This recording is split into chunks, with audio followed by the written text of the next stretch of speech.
Okay, so what do you think the South African property landscape will look like in the next 10 to 20 years? It's always a difficult question or difficult task to try and predict the future 10 or 20 years ahead.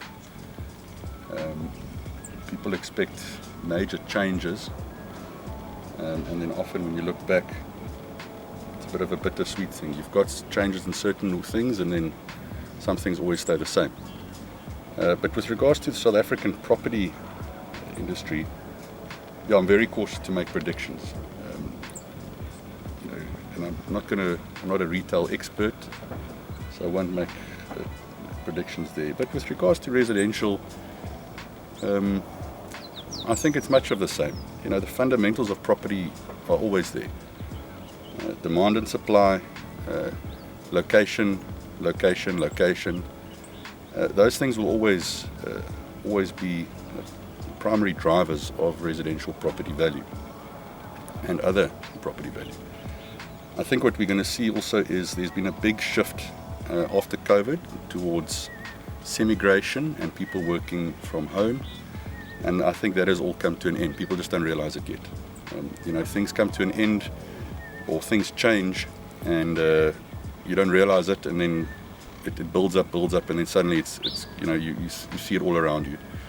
But if you look at the large corporates, most of them, and I'm saying most of them, not all of them, but most of them in South Africa and globally, well, globally it happened first, and South Africa is following the global trend, are telling the people to return to the office. So I think we're going to see a slowdown, and we are already seeing the first signs of a slowdown in terms of people moving down to, or moving down in South Africa's case, but moving to these smaller towns, simply because people have to be in the office, and the majority of the jobs are in Joburg.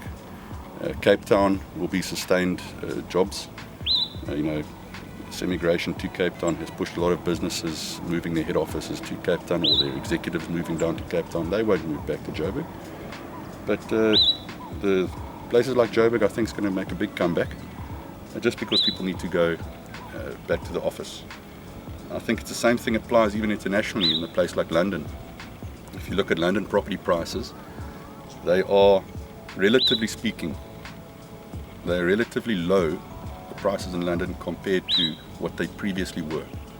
In London you've got a compound of factors, or compounding of factors, being that a lot of the, let's say, easy money has left London because of the Ukraine and Russian war.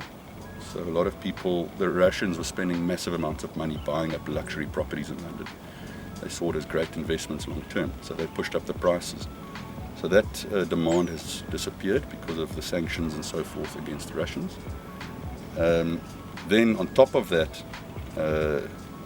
the UK government, in all their infinite wisdom, I'm being sarcastic, has brought about this new type of wealth transfer taxes and things, where I don't know the details of it, but all I know it's a complete and utter disaster, where if you're a foreigner and you're making money, let's say in South Africa, but you've moved to the UK, you own businesses and investments in South Africa or internationally, if you live in the UK for longer than a certain period of time, they now want to tax you on that income that you're making in the rest of the world.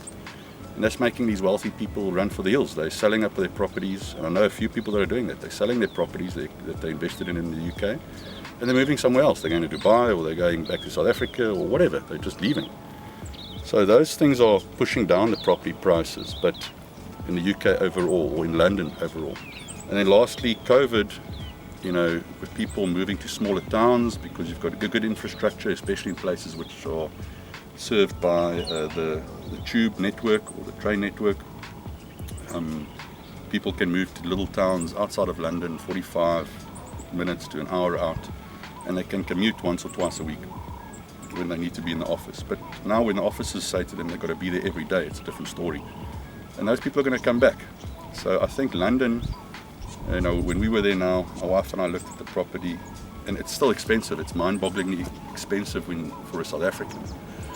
But if you look at the fundamentals, I think that the property market has hit its bottom, and I think there's good value coming through, and there will be good value and good appreciation in the UK, the London property market, not the UK property market, the city London market. So So if I was a betting man, I would, go short on the little towns in the UK, if you could. So bet against them, and go long on London, saying that London is going to make a comeback. And that can be applied to places like New York, any city, and I think that's going to be a trend. And I think it's going to be the same in South Africa.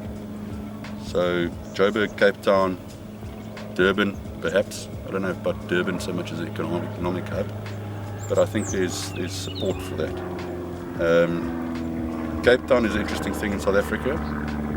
You've got all this emigration to Cape Town, and I think Cape Town property market needs to be broken down into two factors. There's the demand from semigration, which I think is an unsustainable demand. If people stop moving down, it's going to stop, and I think that's got to that point now. But that's fine.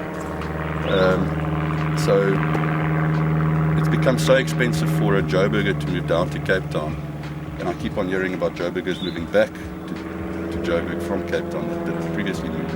It's just ridiculously expensive. You're paying oftentimes a minimum of 3 times to 4 times more for a similar property in Cape Town, in the southern suburbs, Constantia, Newlands, Rondebosch, those areas, than what you'd pay for it in Joburg, in Bryanston or Sandton. So, if you can buy a cluster in Bryanston for 5 million, and now you have to shell out 15 to 20 million in Cape Town, that just doesn't make sense. So I think there's going to be a bit of I'm not saying the prices are going to fall, but I think they're not going to rise as strongly as they did previously. But then on the other side of that, you've got the tourists and the foreigners coming in. And I think the Atlantic seaboard, everything with a sea view, that's going to still do well, because it's still good value for money. For a foreigner to buy property in Camps Bay, Bantry Bay, Greenpoint, Sea Point, those areas, they want to have something that they're going to come live in for a year or for a month or 2 a year. That's a great investment still, because it's so dirt cheap for what you get. You're getting great food, great weather, pretty girls, and everything's cheap, relatively cheap.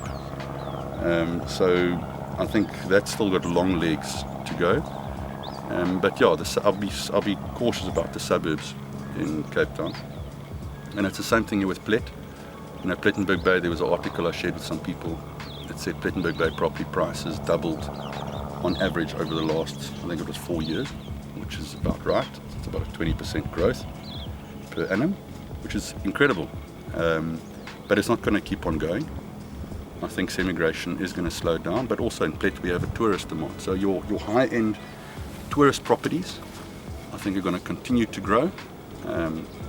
The Plettenberg Bay, let's say, semigration properties or properties for South Africans, there's still a big pent-up demand, for affordable type of properties. So that's also still going to go, but it's not going to grow 20%. But we're developing 2 developments currently. Well, we're in the ground with 3 developments. This one that we're on is Nautilus Estate. That's a luxury development, so that's for the foreigners. So that's a niche product, a luxury product. So we're quite confident that this will continue to grow and appreciate over time. Then we've got Plet Village Estate, which caters to first-time home buyers. Guys that are have just got their first or second job, but they're young people out of varsity, and they need their first house, and they started working. And there's nothing like that in Plet. There's nothing affordable in Plet. There we're selling houses between 1 and 2 million rand, and most of all of the houses that we're selling sold out in 2 to 3 weeks because of the demand. It's affordable. People can afford it. And then we're launching a new development in October, which will be more aimed at young families. 3-bedroom, 2-bathroom, garden, single garage. And that development's going to be pitched at around 3.5 million rand in a security estate. So it's lovely. It's got all the safety and all the security. And that's, 3 million rand is almost, is a lot cheaper than the average price of 5 million rand at Plettenberg Bay. So I think we'll do well with those. But if you're going to come to Plettenberg Bay or any of these towns and just think you're going to overpay for a piece of land and develop some beautiful, expensive house and make a massive margin, I think those days are over. I don't think that's it's a reasonable, rational thing to do. You know, anything that's value for money will continue to sell, but these things that are crazy prices or just relative to what you get, I think those days are over. People will probably think, well, I'm talking a lot of nonsense because I'm standing here on an estate.